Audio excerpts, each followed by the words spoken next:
Assalamualaikum warahmatullahi wabarakatuh. Oke, buat kalian nih yang ingin skripsi ya, atau sedang melakukan tugas akhir, kalau teman-teman pakai Jogi kan mahal ya. Ini ada template bagus banget ya untuk jurusan informatika ya. Itu template aplikasi pembelajaran huruf hijaiyah berbasis Android ya. Nah, nanti yang kalian dapatkan adalah bentuk RAR yang isi RAR itu seperti ini ya. Ada tugas akhir, ada belajar hijaiyah. Belajar hijaiyah ini adalah source code-nya. Baik itu buat source code Android studionya maupun backend-nya.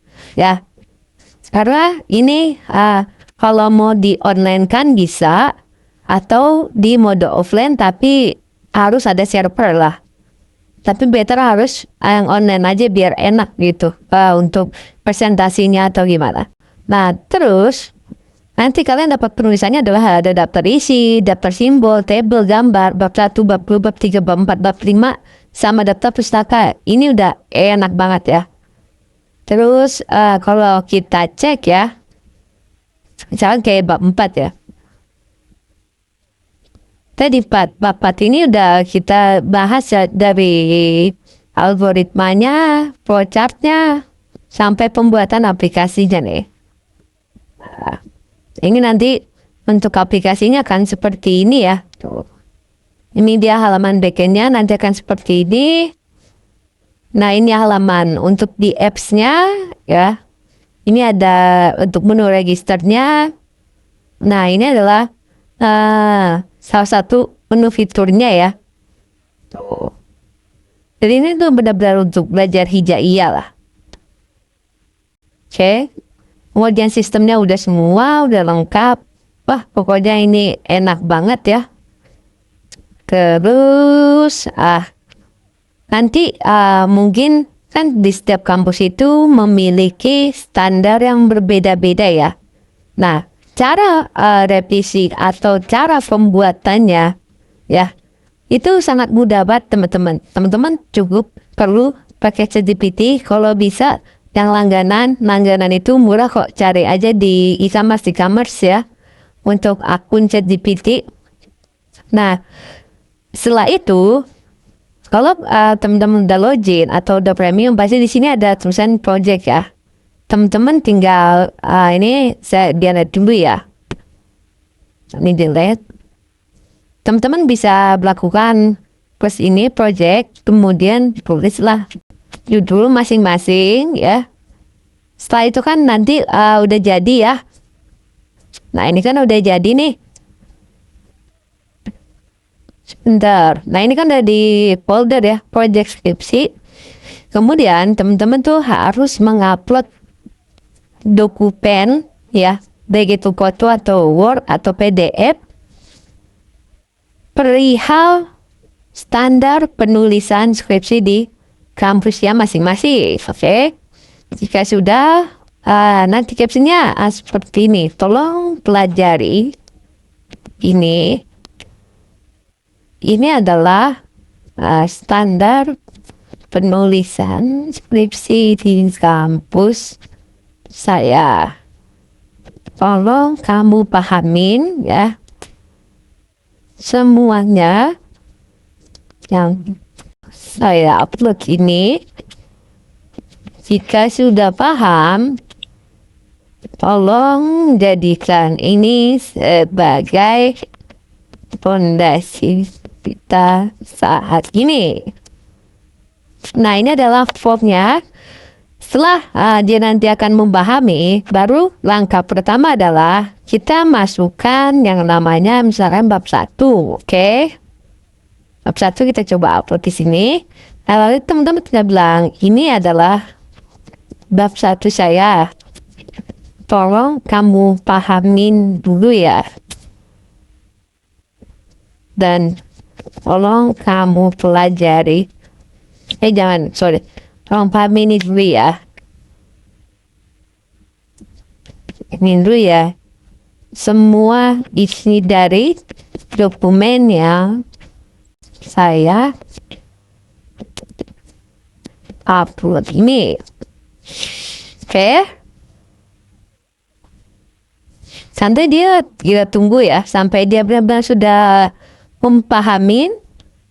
Nah, jika sudah dia pahamin, ya baru teman-teman harus melakukan yang namanya ini, sorry.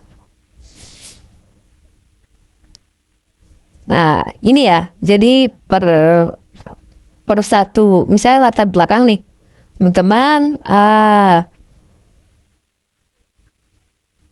Enaknya tuh ini dari sini cukup. Per satu paragraf. Misalkan ini adalah bab satu dari latar belakang. Oke, jangan lupa titik 2-nya ya.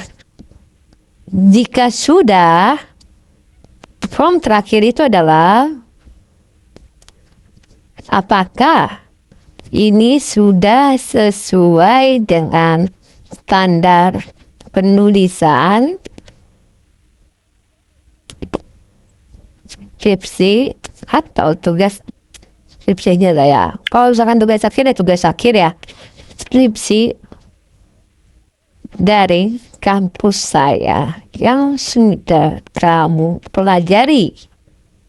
Nah, nanti dia akan, kalau misalkan sudah benar, maka jawabannya benar, tapi jika salah nanti akan diperbaiki.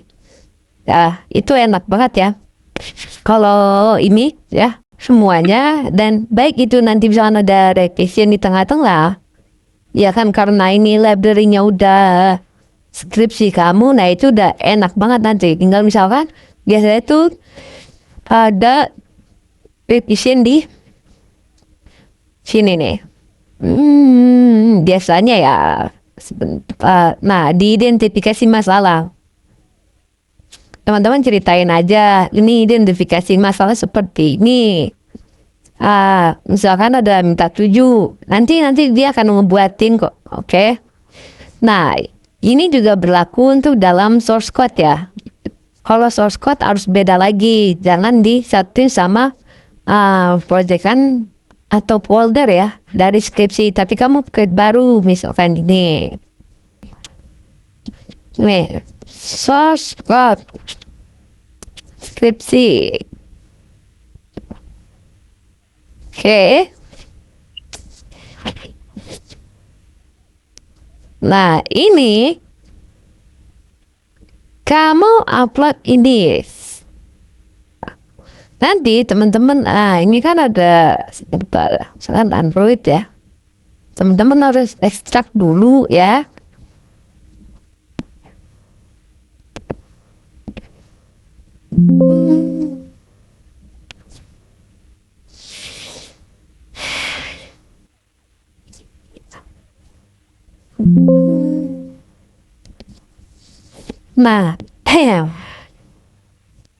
Nah, tugas kamu kalau ingin perbaiki source code ya, ini kan tutup folder kan source code Android semua nih, atau backendnya lah ya.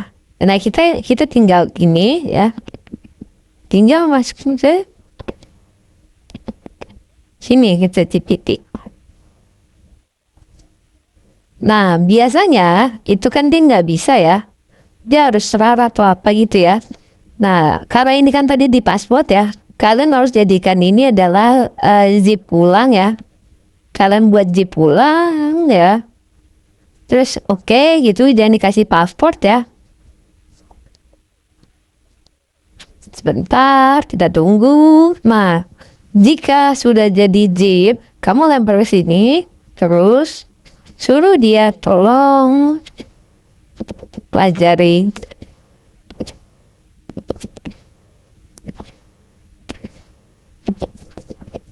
Nah, jika sudah, nanti kamu tinggal screenshot aja di bagian mana errornya ya. Nanti dia akan ngasih tahu dan ngasih tahu caranya perbaikan, apakah ada source code yang diganti atau dihapus ya. Nah, itu udah enak banget ya. Jadi dengan harga yang sangat terjangkau ya dibanding harga joki yang begitu mahal, kalian tuh bisa lebih irit ya, bisa lebih hemat lah, oke? Dan jika kalian berminat dengan template ini, usahakan kalian tuh harus mengajukan judul terlebih dahulu ya. Judulnya ini ya. Nih. Nah, judulnya ini ya teman-teman ya. Nih, aplikasi pembelajaran huruf hijaiyah berbasis Android. Teman-teman bisa tambahkan huruf hijaiyah modern atau bahasa Inggris ya. Itu bisa banget ya, karena emang isi bahasa Inggris dan modern sekali. Dan ditambah langsung aja studi kasusnya di mana ya. Oke ya, jadi misalkan teman-teman mau nih source code dan dokumen skripsinya, teman-teman harus ajukan judulin dulu ya. Jika di approve, teman-teman boleh pakai template aplikasi pembelajaran huruf hijaiyah berbasis Android ini ya. Dan untuk link downloadnya ada di kolom deskripsi ya. Nah teman-teman tinggal download aja. Dan kurang lebihnya mohon maaf. Wabillahi taufiq wal hidayah. Wassalamualaikum warahmatullahi wabarakatuh.